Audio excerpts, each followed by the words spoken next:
Welcome back. What could be wrong with a group which calls itself the Proud Boys? Well, maybe you can start with the founder's description as a pro-West fraternal organization. Our emphasis, he says, will be on street activism, preparation, and confrontation. We will protect and defend our right-wing brethren when police and government fail to do so. The Proud Boys have shown up here on the Sun Coast, infiltrating peaceful protesters who were demonstrating in opposition to suggestions Sarasota should become a sanctuary city, which means a community that doesn't cooperate with federal authorities enforcing immigration laws. Joining us for more is Michael Barfield, the Vice President of the Florida chapter of the American Civil Liberties Union, and Roger Deus with Progressive Sarasota. He was at the recent Sarasota protest and witnessed the clashes between the Proud Boys and those supporting sanctuary cities. And Roger, let me start with you. You were there. In your opinion, did the Proud Boys cross the line between protesting their point of view and interfering with others' ability to make their points? Well, my impression, I was about 10 feet from where the Proud Boys entered the anti-protest group that was protesting against the Republican anti-sanctuary movement. There's many antis here. But basically, they moved into a very crowded corner where the Answer Sarasota protesters were and shoved their way in. And really were quite intimidating and physically, just shoved their way in and stood there. And we're making physical contact with other people. Michael, where's the line? Because the American Civil Liberties Union and the Constitution, the First Amendment, protects the right to free speech. But if this is true, those people shove their way into the group protesting in the other direction, where does that cross a line?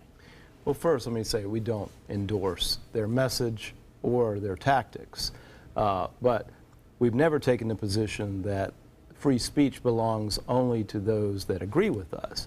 That being said, the line for us is physical contact. Violence, any kind of physical contact that's unwanted, undesired, is to us inappropriate. That violates what we would consider to be your First Amendment rights, because it is intimidating. But speech itself that's offensive, that we don't like the message, that is purely protected by pure speech is protected by the First Amendment. But when they say that their emphasis is on street activism, preparation, defense, and confrontation, and that they will protect and defend the right of the right-wing brethren when the police and government fail to do so, you could read that as a pledge to actually get physical if need be. Well, I think that words like you just read, we've all learned that words don't hurt us, and that's our approach to it. It's actions that are physical in contact is where the ACLU draws the line. We do not take the position that because we don't believe in their message or we disagree with it, that they're not entitled to First Amendment protection to spew their message out there into the marketplace of ideas. In fact, the marketplace of ideas is built on the concept that unpopular speech needs protection under the First Amendment, not popular speech. Roger, when you were at that protest, how did it end? How, were the police active in trying to separate both sides? Did members of the Proud Boys basically go away on their own? No, the police were standing behind me and witnessed the same thing that I saw. And several members of the Answer Sarasota group also came up and asked the policemen to please, talk to the Proud Boys and, to do something about the situation that was developing, because they were being quite aggressive. It was the two gentlemen you saw in the news clip that that stood behind Julianne, I believe is her name, that kind of buffered them from her. But they stood there the entire time, the rest of the protest, and did not disperse. Okay, we are just getting started, and we'll pick up this discussion right after we check on the weather. Welcome back. If you're just joining us, we are discussing alt-right groups such as Proud Boys. The organization is gaining popularity right here on the Suncoast. Our guests tonight are Mark Barfield of the Florida ACLU and Roger Diaz with Progressive Sarasota. Roger, let me go back to you, because fair to say you take part in protests often around the Suncoast? Yes, I do. And in many cases, the opposition, the Republican opposition, is also protesting, correct? Yeah, we often have people that are strong Trump supporters, and they're there, you know, verbalizing their support of Trump, and, you know, but I've never really ever seen this type of physical involvement before. Because I want to be clear about that. The Democratic or progressive groups often are at protests with the opposite numbers in terms of conservative or Republican groups, but is it more or less respectful most of the time? It is respectful, yeah, most of the time. So this was different. Yeah, definitely different. There was a level of intimidation. They were bullies. You know, they pushed their way in and were intent. It felt like they were intent on trying to make a confrontation of some sort. And it wasn't in defense of anything the progressives were doing to threaten the Republicans or. No, the Republicans were further down the block, and the progressives were on the corner, and they moved into where we were standing and purposely, you know, came in to just kind of make contact. Okay, we want to be clear about that. And Michael, has this happened before here on the Suncoast, or are you aware? I'm not aware of it happening before, and just going back to that line of questioning, I think the Republican groups that were protesting were just as surprised to see this group come in as anyone else. So let's be clear about that. But jostling in a crowd is one thing, but someone, being a bully, shoving their way, physical contact, that's the kind of conduct we say crosses a line. And we have seen just where this could go, because as Kate showed in her story, the situation in Berkeley a couple months ago was violent. You could get into who was wrong and who was right, but or who instigated it. But that was a very dangerous situation here, and I guess the concern over people who are watching this right now, whether you're a Democrat or Republican, progressive or a conservative, is that we don't want that here. We don't want that here. We don't want anything to lead to violence. We certainly value the First Amendment. We cannot pick who is protected by the Constitution. Everyone is protected by the Constitution.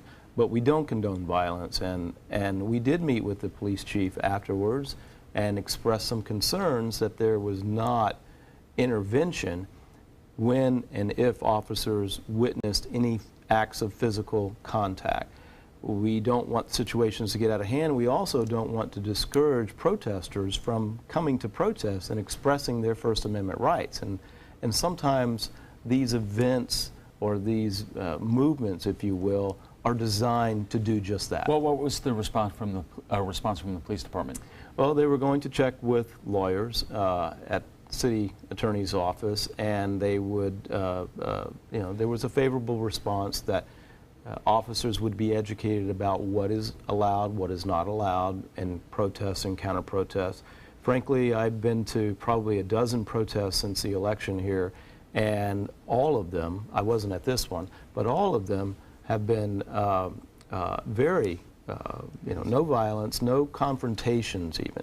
And the police department has done an excellent job. Right, Roger, but you can imagine that there are people who are watching this right now will say that if you look back at the 2016 campaign, there were situations, I believe, in Detroit and places like Cincinnati, where it was left-wing groups which were accused of starting the burning fires and physical confrontations, and so they may be saying, hey, you got your troublemakers on your side too. I have no knowledge of that. I wasn't in Cincinnati or wherever, so all I know is the people in Sarasota, and the people in Sarasota are a good, kind, passionate people that care about their neighbors. Answer Sarasota had, a couple weeks before that protest, they had a protest in front of Vern Buchanan's office, which was very peaceful. Several hundred people came out. Again, wanting to provide the message that we are good neighbors, that we love our neighbors. Michael, we often talk about that we live in an increasing polarized society right now, and we're seeing that in our everyday lives and with the election and what has happened since. But this appears to be something else. This group predates the 2016 election, not by much, but we're hearing more and more about the alt-right and where it goes. Well, I think that message comes from the top. When you have a candidate such as President Trump who appeals to that kind of messaging, that type of drama, that's the kind of conduct you get from people. But he has made statements recently, whether it's about anti-Semitism or the way we interact with each other, which he has tried to ratchet that down. Well, I can't remember. I think it was the Senate Majority Leader Mitch McConnell who basically was begging someone to take the president's Twitter account away from him. Now, he has a First Amendment right to do what he does, but that sets the tone when it comes from that level, and people think that it's justified when they go out on the street and confront people. Let's take a quick break, and when we return, we'll have final thoughts from our guests, plus what some of our viewers are saying about last night's topic, mental health care in our colleges and universities. Can we expect more alt-right groups like the Proud Boys to continue mobilizing in Florida? Where do you draw the line between free speech and hate speech? Our guests join us now for final thoughts. And Roger, I'll start with you because you're the person who is out there every day, and you've been protesting for years, causes that are close to you, alongside people who disagree with you. What do you hope happens here? Because this group is here, they have demonstrated that they are here now. Right. Well, the news segment that was on the national news, that was on, I was in the green room watching it, and the State Department made a statement about the protests in front of the Turkish embassy, yes. And they stated that we support the rights of people everywhere to peaceful protest. And I think, that's really what, I hope we can have here in Sarasota, that the police and the politicians and our community support peaceful protest. Michael, where do you see this going? Because obviously, as I said, we live in polarized times with, you could argue whether or not this administration and this president is responsible for it. But I'm sure that the Republicans and Democrats out there look at what happened in Sarasota a few weeks ago and what happened, out in Berkeley several months ago, and they don't want that here. I would say that's true. They don't want that here. We don't want any incidents that would occur like what occurred in Berkeley. But, there's always going to be speech that is offensive to some. The beauty of the First Amendment is that it protects speech for all. But it does not protect violence. And that's where the ACLU draws the line, and I think the First Amendment has survived intact for many years. You pointed out to me the situation years ago involving the neo-Nazis in this country, and they won the right to protest in Illinois and other places, but it didn't quite work out that well for them. Right. I mean, I witnessed a KKK parade where we enforced their right to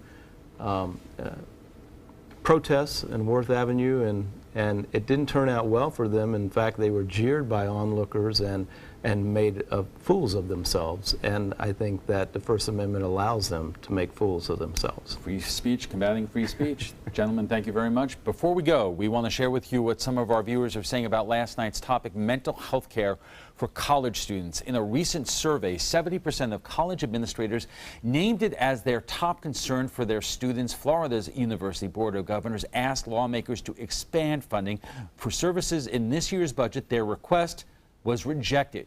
We asked you what you think about the mental health care services available in our colleges and universities, and John Forhan writes, it seems like the current generation that is in college and high school really can't handle life and want you to feel sorry for them. Well, suck it up, snowflakes, because once you're out in the real world, you are in it for a world of hurt, and many people aren't going to put up with your whining.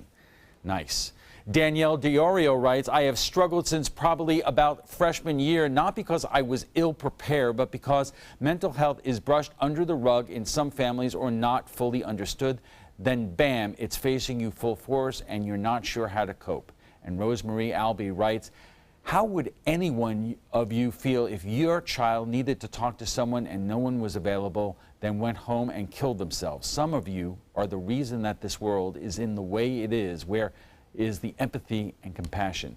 What do you think about the Proud Boys and their growing presence here on the Suncoast? Join the conversation by visiting our Facebook page at facebook.com/news7. And FYI, you can watch past Roundtable discussions on demand. They're available on Apple TV, Amazon Fire, and Roku. Thanks to our guests for being here tonight. Michael Barfield is Vice President of the ACLU of Florida, and Roger Diaz is an activist with Progressive Sarasota.